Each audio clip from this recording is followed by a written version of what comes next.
L'histoire que nous allons vous raconter aujourd'hui, c'est l'histoire tirée d'après Kohelet Rabbah, Il est un temps pour jeter.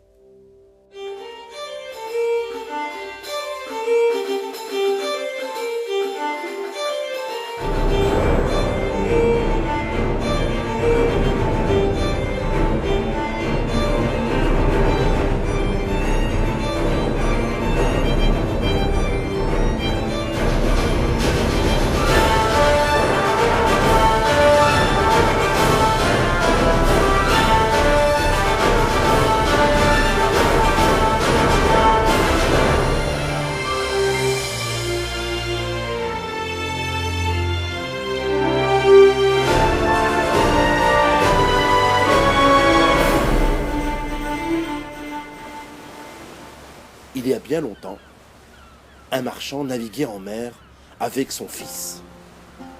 Il venait d'un pays lointain, il avait vendu toute sa marchandise et avait ainsi ramassé une très grande fortune.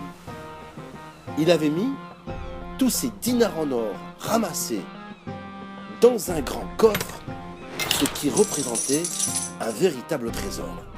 Puis, il avait fait embarquer ce grand coffre sur un bateau pour l'apporter chez lui dans la ville de Césarée en Israël. Capitaine, s'il vous plaît, où est-ce que je peux mettre mon coffre? Il est bien lourd. Oh, en effet, ton coffre est lourd. Eh bien, descends-le en bas dans la cale du bateau, il y sera au frais et au sec. J'ai quelques moussaillons qui vont t'aider à porter ton coffre. Allez-y, aidez-le. Et quelques matelots s'approchèrent pour porter la grande caisse du marchand. Oh là là, qu'est-ce qu'il est lourd. Qu'est-ce que vous avez mis dedans, monsieur? Capitaine, c'est très lourd. On arrive à peine à le porter. Ah. Et voici que les matelots descendirent cette grande caisse au fond de la cale, dans un endroit sombre mais en sécurité. Et tout naturellement, le marchand descendait de temps en temps dans la cale du bateau pour voir que son coffre était toujours fermé et personne n'avait pris une partie de son contenu. Un soir, comme à son habitude, il descend à nouveau dans la cale pour voir que son trésor y est toujours. En bas, tout était obscur. Et ce marchand talonne silencieusement et avec précaution pour se frayer un passage jusqu'au coin sombre où le coffre était toujours placé. En s'approchant de l'endroit, à quelques pas de lui, des matelots parlaient entre eux. Il ne les voyait pas à cause de l'obscurité et lui-même ne les distinguait pas parce qu'il faisait assez obscur. Mais il entendait leurs paroles et il les entendait dire: savez-vous ce que le marchand conserve dans son coffre? Vous me croirez pas, mais le coffre est réellement rempli de dinars d'or. Mais non, tu dis n'importe quoi. Tout le sais-tu? Lui demandait l'autre. Peut-être à cause de son poids, mais c'est vrai, je me rappelle combien tu as peiné en transportant ce coffre dans la cale. Mais peut-être qu'il contient que 2 livres. Mais non. Que dis-tu? Des livres? Mais mon cher, j'ai remarqué qu'il se soucie beaucoup trop de ce coffre. Il vient le vérifier de temps en temps. On va pas sans arrêt dans la cale obscure de ce bateau pour vérifier si les livres y sont bien conservés. Voyons. J'ai compris, les amis, qu'il devait contenir quelque chose de très précieux. Et vous savez quoi? Ce matin, lorsque lui et son fils étaient en train de dormir, je suis descendu en silence et j'ai ouvert moi-même le couvercle du coffre. Et vous savez quoi? Il est rempli d'or. Il est rempli de dinars d'or. Je n'ai jamais vu une si grande fortune. Croyez-moi. Et les amis, dites-moi, l'or serait une bonne chose pour nous au lieu de travailler comme des forcenés tous les jours sur ce bateau, n'est-ce pas? Et tous les amis de ce matelot reprirent en chœur. Mais tu es extraordinaire, l'idée que tu as eue est vraiment une très bonne idée.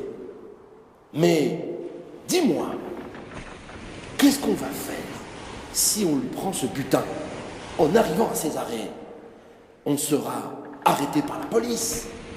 Comment va-t-on se débrouiller pour qu'il ne remarque pas qu'on a pris des dinars en or de sa grande boîte?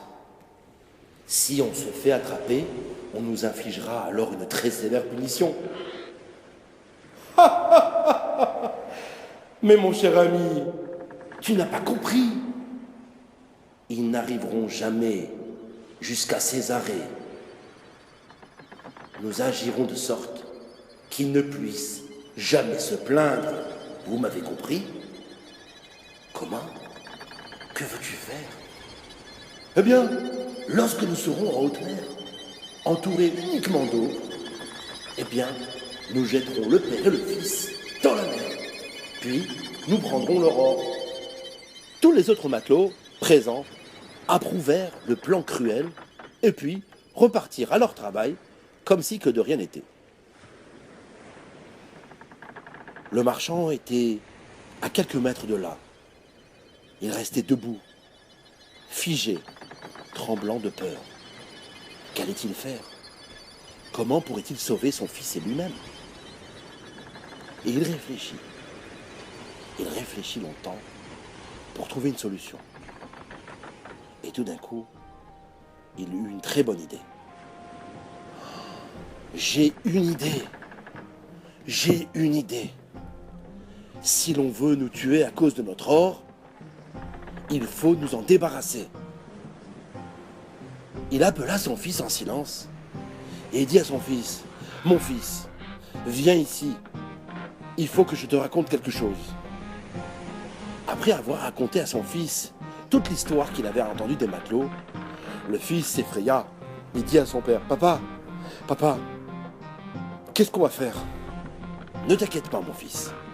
J'ai une idée de ce que nous allons faire pour leur échapper. Nous allons préparer, toi et moi, une mise en scène. Demain matin tôt, aux premières lueurs du jour, nous allons faire semblant de nous disputer. Tu as compris? D'accord, papa. Ok. Le lendemain matin, aux premières lueurs du jour, le père arrive en faisant semblant d'être énervé. « Mon fils, lève-toi, paresseux. Jusqu'à quand tu vas dormir? Bon n'a rien que tu es. Que penses-tu? Que tu ne dois plus rien faire parce que j'ai un peu d'argent? Allez, debout! Oh papa, ça va. Je suis fatigué. Tu es fatigué? Tu es fatigué de ne rien faire. Tu es fatigué? Et là, vraiment, je suis énervé. » Tous les matelots entendirent les cris et se sont rapprochés, curieux de voir ce qui allait se passer entre le père et le fils. Et c'était exactement ce qu'attendait le marchand. Il fit un petit clin d'œil à son fils et dit, « Pousse-toi, fils rebelle, regarde ce que je vais faire. » Il courut vers son coffre et le traîna jusqu'au pont du bateau.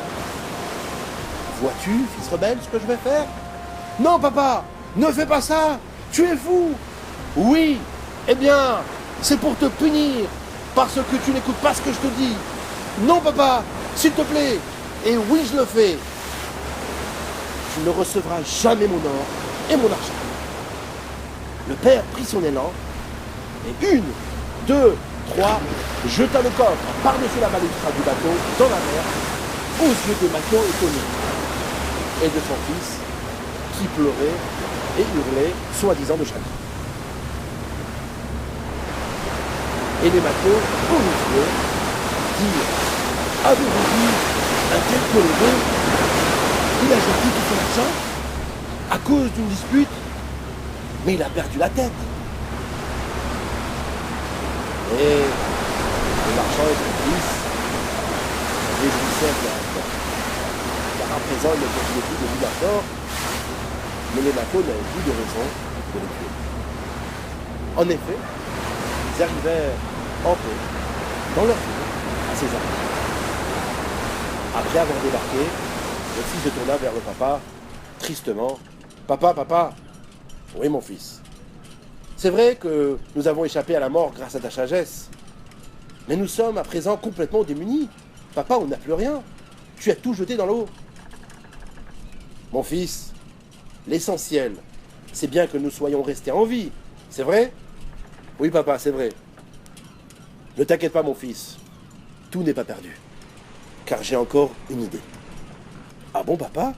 Tu as une idée ? » ?»« Oui, mon fils. J'ai une idée, ne t'inquiète pas. Viens avec moi, nous allons chez le gouverneur et nous allons lui raconter toute l'histoire. » Ils allèrent chez le gouverneur et racontèrent toute l'histoire. Le gouverneur envoya des gendarmes pour appeler les matelots et les emprisonner. Puis, on les amena au tribunal pour les interroger. Les matelots n'ont pas nié que le marchand avait jeté le coffre d'or à la mer, mais ils dirent « Votre honneur, nous sommes innocents. Quelle faute avons-nous commise? Il a, de lui-même, jeté ce coffre. Nous n'avons rien fait. » « C'est exact, » répondit le juge. « Mais vous l'avez obligé à agir ainsi. Et d'ailleurs, heureusement qu'il a pris cette décision, car sinon, vous l'auriez jeté lui et son fils dans la mer.